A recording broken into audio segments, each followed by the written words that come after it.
नमस्कार, आदाब, सत श्री अकाल। News talk with VD Sameer में मेरे सभी चाहने वालों का भरपूर स्वागत है।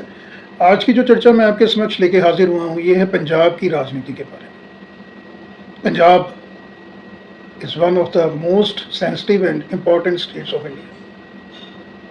बॉर्डर स्टेट है, इंटरनेशनल बॉर्डर लगता है पाकिस्तान का, और पंजाब का कुछ हिस्सा जो है वो हिमाचल प्रदेश JNK के साथ भी लगता है। इसके अलावा हरियाणा और उत्तराखंड जो है उसके साथ भी जो पंजाब है उसकी सीमा लगती है। बहुत ही एक इम्पॉर्टेंट स्टेट है हर फील्ड के अंदर, चाहे वो इंडियन आर्मी ले लीजिए, पैरामिलिट्री फोर्सेस ले लीजिए, CAFP फोर्सेस ले लीजिए, स्पोर्ट्स के अंदर ले लीजिए, इंटेलिजेंस के अंदर ले लीजिए। आपको पंजाब से बिलोंग करने वाले ऑफिसर्स, ऑफिशियल्स और जवान रक्षा के हर क्षेत्र, हर फील्ड के अंदर मिलेंगे। पंजाब जो है वो तीन जो मेन जो रीजन है उसके अंदर बांटा हुआ है, मालवा, माझा और दोआबा। जहाँ तक पॉलिटिक्स की बात करते हैं तो जो सबसे बड़ा जो एरिया है, जो डिवीज़न है, वो मालवा है। पंजाब के अंदर मोटे तौर पे अगर देखा जाए तो चीफ मिनिस्टर ज़्यादातर जो है वो मालवा के क्षेत्र से आते हैं। लोकसभा की, स्टेट असेंबली की सबसे ज़्यादा सीटें भी जो हैं वो मालवा के अंदर। मालवा जो क्षेत्र है वो ही निर्धारित करता है राज्य की दिशा और दशा को। आज पंजाब के अंदर आम आदमी पार्टी की सरकार है, भगवंत मान मुखिया है। 2.5 साल से आम आदमी पार्टी की सरकार पंजाब के अंदर चल रही है। पंजाब एक ऐसा राज्य है जो कभी देश के पहले 3 राज्यों के अंदर शुमार होता था इकोनॉमिक फ्रंट के ऊपर। आज पहले 10 राज्य जो हैं प्रोग्रेसिव इंडिया के, उसके अंदर गिनती शामिल नहीं है पंजाब की। पंजाब कहीं ना कहीं पिछले 2 दशकों से, 2 डेकेड से नीचे की ओर जा रहा है। ग्रोथ इसकी जो है वो लगातार, चाहे एग्रीकल्चर ग्रोथ है या जो इंडस्ट्रियल ग्रोथ है, इंफ्रास्ट्रक्चर ग्रोथ भी इनफैक्ट अगर इसमें जोड़ लें तो वो नीचे के पायदान पे है। कभी भारत का सर माथा समझने वाला पंजाब आज कर्जे में डूबा हुआ है। बॉर्डर एरिया जो है उसमें नशे का बोलबाला है, गैंगस्टरवाद है, फिरौती का मामले चल रहे हैं। नशा जो है वो जेलों के अंदर भी प्रोवाइड हो रहा है। इतना ज़्यादा वहाँ पे जो नशा माफिया है और भू माफिया है उसका प्रभाव है,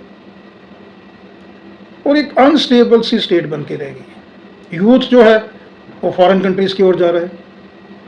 मैं आपको यहाँ ये बताना चाहता हूँ कि स्टेट के अंदर जो प्रोफेशनल कॉलेजेस हैं, चाहे वो मैनेजमेंट के क्षेत्र में या इंजीनियरिंग के क्षेत्र में है, आप जान के ये हैरान हो जाएंगे कि तकरीबन 75% जो स्ट्रेंथ है वो आउट ऑफ स्टेट जो स्टूडेंट्स हैं उनकी है। जो स्टेट का यूथ है वो बाहर की तरफ जा रहा है, वो USA, कनाडा, ऑस्ट्रेलिया की तरफ उसका रुझान है। पलायन गांव से भी हो रहा है, कस्बों से भी हो रहा है और गांव से भी हो रहा है। लुधियाना जैसे, पटियाला जैसे बड़े जो शहर हैं, वहाँ पे भी जो ग्रोथ है वो नेगेटिव फ्रंट की तरफ जा रही है। तो ये आज का पंजाब है। राजनीतिक तौर पे अगर देखा जाए पंजाब के अंदर इस वक्त सबसे मजबूत जो दल है वो कांग्रेस है। चाहे सत्ता में आम आदमी पार्टी है, लेकिन लोकसभा का जो 2024 का चुनाव हुआ था, 13 सीटें हैं लोकसभा की पंजाब के अंदर। 3 आम आदमी पार्टी को मिली थी, 2 सीटें मिली थी आज़ाद उम्मीदवार को, और 1 सीट अकाली दल को मिली थी, और 7 सीटें जो हैं वो पंजाब में कांग्रेस पार्टी को मिली। पृष्ठभूमि में अगर जाते हैं तो पंजाब के अंदर कभी कांग्रेस, कभी भारतीय जनता पार्टी, अकाली दल की गठबंधन की सरकारें ही रही हैं लगातार।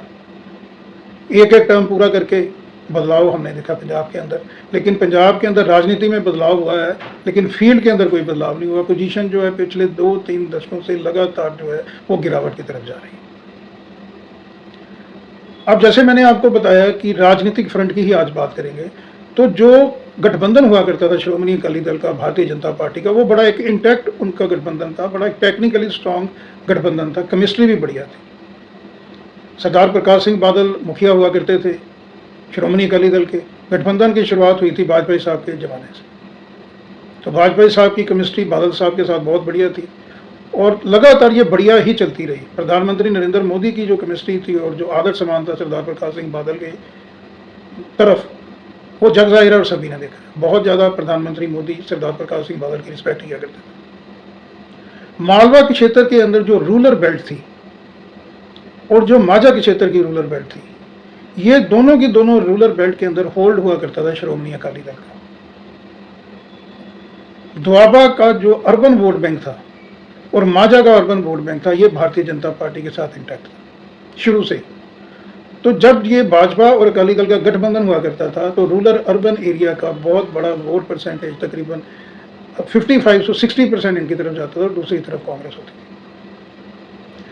लगभग अगर हम देखें पिछले 10 साल से आम आदमी पार्टी जो है उसका आधार पंजाब में हमको देखने को मिला। आम आदमी पार्टी की तरफ से बहुत मेहनत भी करी गई।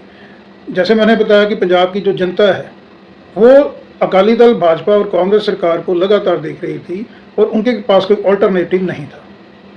2014 के बाद आम आदमी पार्टी ने पंजाब के अंदर मेहनत करी और ऑल्टरनेटिव के तौर पे 2.5 साल पहले पंजाब के जो लोग हैं, आम जन हैं, उन्होंने एक बड़ी अल्टरनेटिव के तौर पे आम आदमी पार्टी ने जो वादे किए थे उनको लेके एक उम्मीद के साथ पंजाब की जो जनता है उन्होंने आम आदमी पार्टी को प्रचंड बहुमत से वहाँ जिताया।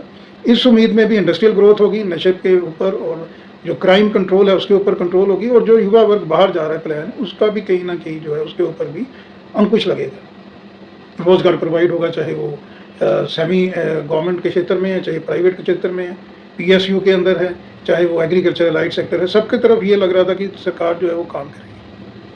अभी 2.5 साल पहले सरकार बनी है तो लोगों को अभी भी उम्मीद है कि अभी आने वाले समय में आम आदमी पार्टी भगवंत मान जो है वो पंजाब को एक नई दिशा, डायरेक्शन की तरफ लेके जाएंगे। एक जो प्रोग्रेसिव पंजाब है उसकी उम्मीद आज भी आम जन को आम आदमी पार्टी पंजाब से है।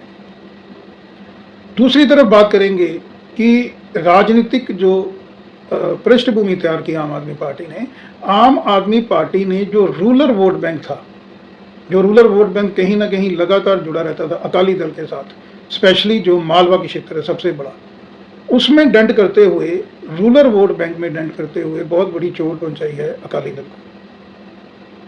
और कहीं ना कहीं जो माझा में शुरू से ही जो है वो कांग्रेस की बड़ी कोशिश रही मजबूती की, लेकिन आज जो माझा का क्षेत्र है, चाहे वो अर्बन है, रूरल है, वहाँ कांग्रेस का अच्छा खासा होल्ड है। दोआबा के अंदर तो हमेशा ही कांग्रेस का परफॉर्मेंस अच्छा रहा है। दोआबा के अंदर अमूमन कांग्रेस वर्सेस भारतीय जनता पार्टी ही देखने को मिली। 2024 के लोकसभा इलेक्शन से पहले भारतीय जनता पार्टी की ये कोशिश थी कि कुछ दिग्गज जो नेता हैं कांग्रेस से, उनको शामिल किया जाए भारतीय जनता पार्टी में, क्योंकि अलायंस जो गठबंधन था बीजेपी के श्रोमणी अकाली दल के साथ नहीं हुआ, जिसकी मुख्य वजह मैं आपको बताना चाहूँगा। किसान के जो 3 बिल थे, किसानी वर्ग नाराज था, यानी रूरल वोट बैंक जो था वो नाराज था भारतीय जनता पार्टी से, और श्रोमणी अकाली दल का वोट बैंक ही वो रूरल पंजाब है। तो श्रोमणी अकाली दल को लगा कि अगर अलायंस नहीं करेंगे तो हमें फ़ायदा होगा, लेकिन फ़ायदा तो उनको कोई नहीं हुआ। सिर्फ 1 लोकसभा की सीट हरसिमरत कौर बादल जी को मिली, और वो भी किस परिस्थिति में मिली एवरीबडी नोस। तो श्रोमणी अकाली दल को आज ये लग रहा है कि अगर वो अकेले भी जाते हैं भारतीय जनता पार्टी का साथ छोड़ के, उन्होंने देखा ही है स्टेट असेंबली में, देखा है लोकसभा में उनको घाटा ही रहा है, भारतीय जनता पार्टी को भी नुकसान रहा है और अकाली दल को भी। और अगर ये दोनों इकट्ठे एक अलायंस के अंदर लड़ते हैं तो इनका जो वोट परसेंट है वो 40% के आसपास पहुंच जाता है आज भी। भारतीय जनता पार्टी के पास कोई भी बड़ा जट चेहरा जो है, क्योंकि पंजाब के अंदर जो जट सिख राजनीति है वो चलती है, ज़्यादातर मुख्यमंत्री आज तक पंजाब के जट सिख कम्युनिटी से बिलोंग करते हैं। इसी को लेकर रवनीत सिंह बिट्टू जो हैं, जो लोकसभा इलेक्शन से पहले शामिल हुए थे भाजपा के अंदर, उनको भाजपा ने टिकट भी दिया था लुधियाना से लोकसभा का। बिट्टू हारे, लेकिन हार के बावजूद भी वो आज सेंट्रल मिनिस्टर है, 2 पोर्टफोलियो उनके पास हैं। राज्यसभा से अभी राजस्थान से उनको भारतीय जनता पार्टी ने जिताया और वो राज्यसभा मेंबर हैं और मौजूदा समय वो कैबिनेट मिनिस्टर हैं। बड़ा सिखजिट चेहरा है वो, और जो जट कम्युनिटी है उसके अंदर कमांड है, वे बाकी के साथ अपनी राय रखते हैं। मेरा मानना है कि भारतीय जनता पार्टी जो है भविष्य के अंदर रवनीत सिंह बिट्टू के जरिए ही अपनी राजनीतिक देख रही है, और बहुत मुमकिन है, अभी सुनील जाखड़ जो कांग्रेस को छोड़ के आए थे भारतीय जनता पार्टी में प्रदेश अध्यक्ष हैं, लेकिन लोकसभा इलेक्शंस में उनकी अध्यक्षता के नीचे कोई खास परफॉर्मेंस नहीं कर पाई भारतीय जनता पार्टी।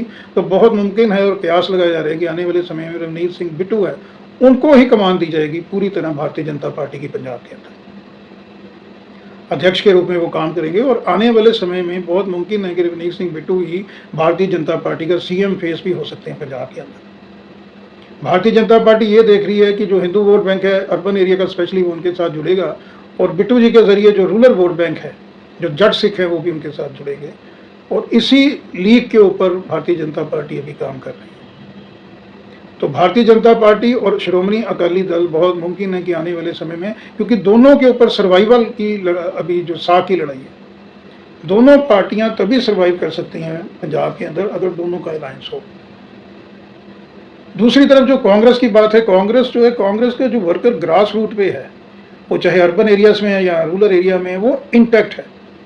पंजाब एक ऐसी स्टेट है कि जब प्रधानमंत्री नरेंद्र मोदी की जो शिखर पे पॉपुलैरिटी थी, उसका फायदा भी भारतीय जनता पार्टी को पंजाब में नहीं मिला था। पंजाब वाहिद स्टेट रही है नॉर्थ इंडिया के अंदर। तो अगर कांग्रेस एकजुट होकर वहाँ काम करती है तो कांग्रेस जो है उसका प्रदर्शन भविष्य में आने वाले जो स्टेट असेंबली इलेक्शन में उसमें बढ़िया रहने वाला है। जहाँ तक सत्तारूढ़ पार्टी है आम आदमी पार्टी, उन्होंने जो वायदे किए थे, जैसे फ्री बिजली का वायदा था, महिलाओं के लिए फ्री बस सर्विस है, इस तरह के जो उन्होंने एक लाभार्थी वर्ग तैयार किया वो तैयार है ही। लेकिन जो रूरल वोट बैंक है, जो किसान समुदाय है पंजाब के अंदर, जिसकी अच्छी खासी गिनती है, किसानी संगठन जो हैं, जो उन्होंने उम्मीद की थी आम आदमी पार्टी से, वो उम्मीद उनकी पूरी नहीं हुई है। तो आम आदमी पार्टी को अभी 2.5 साल पड़े हैं, उनको हर फ्रंट के ऊपर बहुत काम करना बाकी है।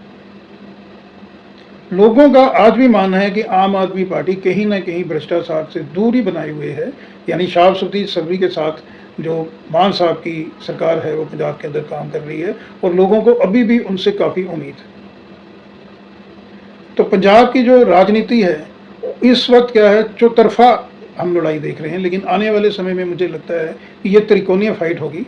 भारतीय जनता पार्टी, श्रोमणी अकाली दल इकट्ठे आएंगे, दूसरी तरफ जो है वो कांग्रेस और आम आदमी पार्टी होगी, जिसके गठबंधन के चांसेस बहुत ही कम है पंजाब के अंदर।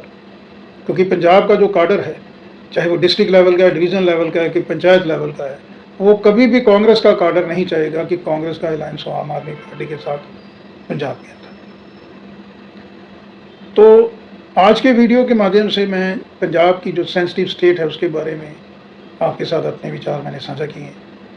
फिर आने वाले समय में किसी और मुद्दे को लेकर आपके समक्ष पेश होगा। तब तक के लिए नमस्कार।